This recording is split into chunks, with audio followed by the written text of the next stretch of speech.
The burial place of Arthur Guinness can be found in Oughterard Cemetery in County Kildare, Ireland. Oughterard, meaning high place in Irish, is a very apt description. It is an easy walk up the hill to the graveyard, where you are rewarded with beautiful views and a well-maintained cemetery.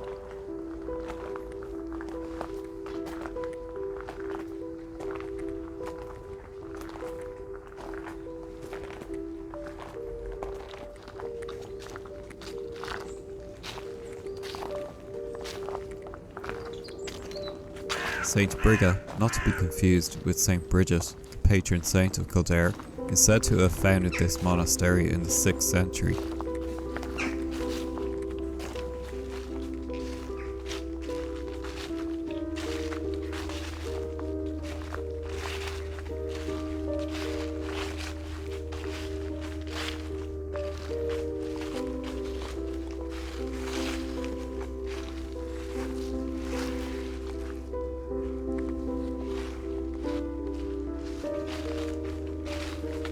The site is surrounded by a coarse stone wall and has the ruins of a church and a round tower.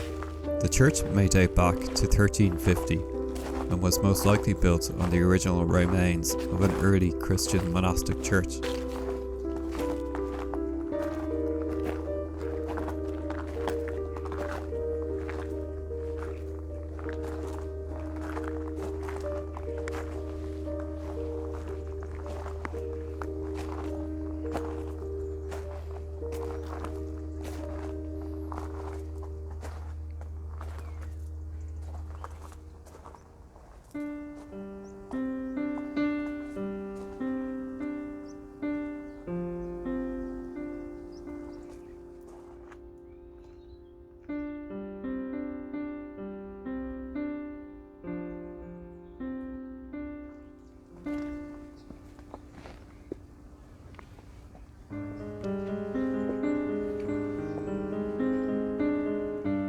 The church is now entered through one of the windows, as both original entrances now serve as mausoleums.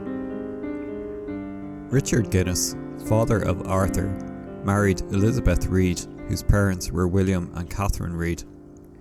William was a tenant farmer in Oughterard and bought a licence to sell ale in 1690, which means that he probably brewed his own beer to sell to passing trade, as he lived near the main road, to supplement his income. William and his wife Catherine are buried at Oughterard, as is their daughter Elizabeth Guinness, née Reid.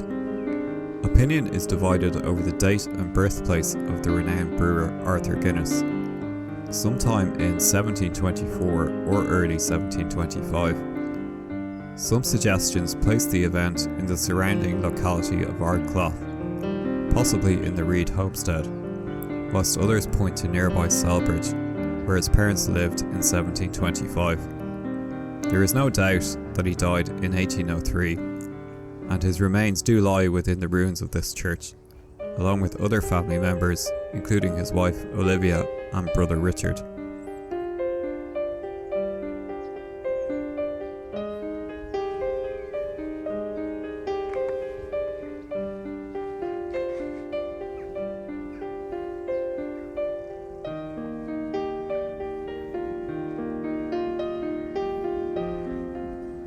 Arthur's Way is a heritage trail across northeast County Kildare that follows in the footsteps of Arthur Guinness. In just 16 kilometres, it links many of the historic sites associated with Ireland's most famous brewers, the Guinness family.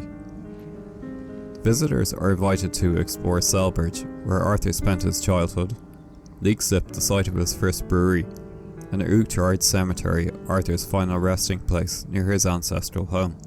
The trail rises gently from the confluence of the Liffey and the Rye rivers at Leixlip to the Palladian Castletown House estate and on to Celbridge.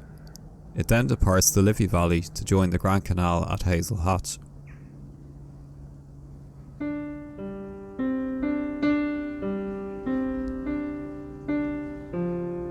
The original monastery was under the patronage of a local powerful clan who made nearby Lyons Hill their base. Lyons Hill was the royal seat for the kingship of Leinster at times between 750 and 1050 AD. In early Irish manuscript records, the Annals, the Vikings under King Sitric Silkenbeard burnt the monastery down in 995. A revenge of sorts was meted out by Brian Brewer in a battle in 999, when the soon-to-be Irish king defeated the combined forces of Sitric and Leinster at a site identified as a valley behind Lyons Hill.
Oughterard became a royal manor and borough in the 12th century.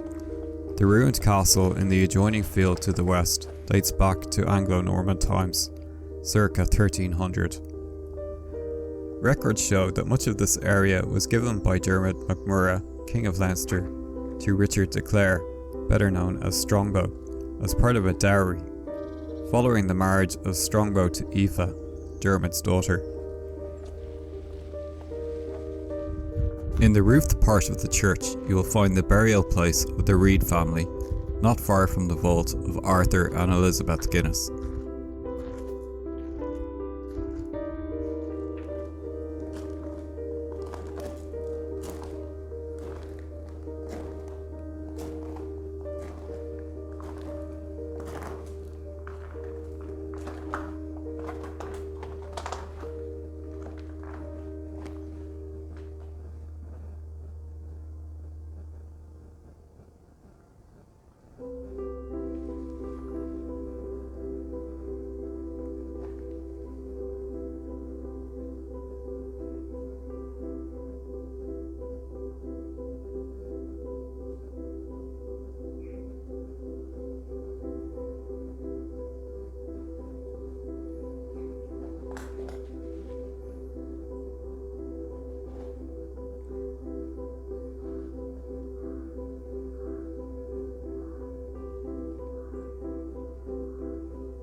The spiral staircase that leads up to a spectacular view of the plain of Kildare and Leinster to the west, and the Dublin and Wicklow mountains stretching away to the south, is not for the faint of heart.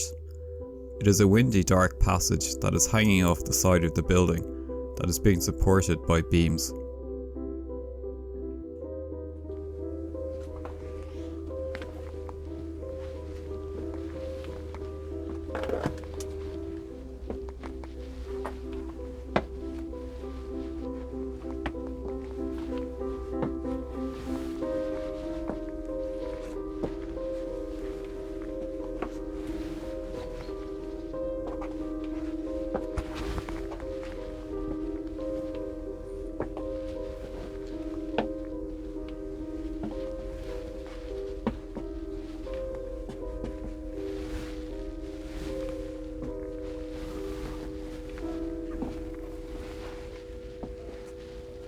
The road towards Lyons Hill was part of the ancient Slieve route network that traversed the country.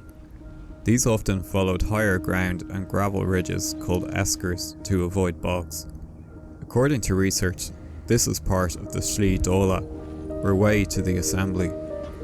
It would have led south into Munster from the Hill of Tara, an important royal seat in Celtic Ireland.